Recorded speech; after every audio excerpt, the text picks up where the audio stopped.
In Ethiopia, you have livestock that are walking around next to you. There's a car, there's a cow, there you are on the sidewalk all pushing for space. In the United States, you come and, sometimes, at least here in Loma Linda, you barely see people walking around. Obviously, there's no livestock, it's just cars. So, that was kind of an example of the difference between living in a third world country versus a developed country. My name is Ruth Belay, and I'm an immigrant.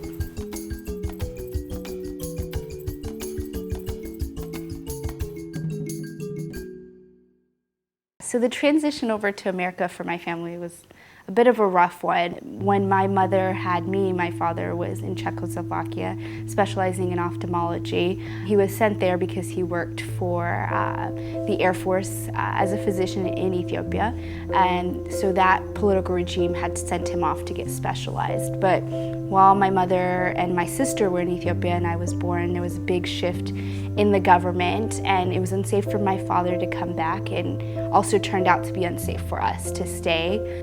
So we decided that my dad would go on to the States and that we would follow him. However, the U.S. Embassy had only granted my mother and my older sister a visa, and I was to stay behind.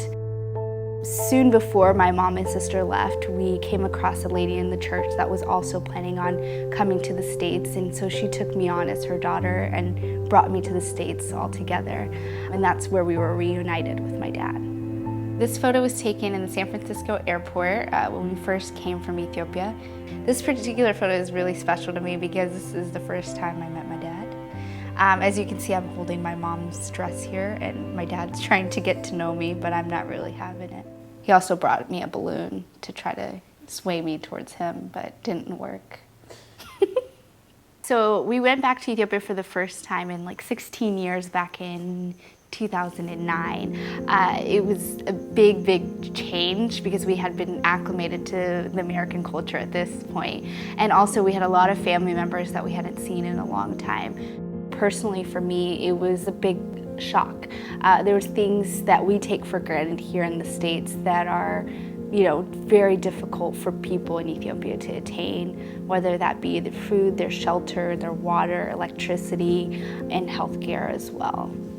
After that trip and multiple trips afterwards, I kind of knew I wanted to go back and do whatever it was I can do to help out and make a change. I chose urology because it has a special blend of medicine and surgery. And also I'm able to treat adults and kids, and it's something that can be applied universally. So I'm excited to be able to take my field and run with it.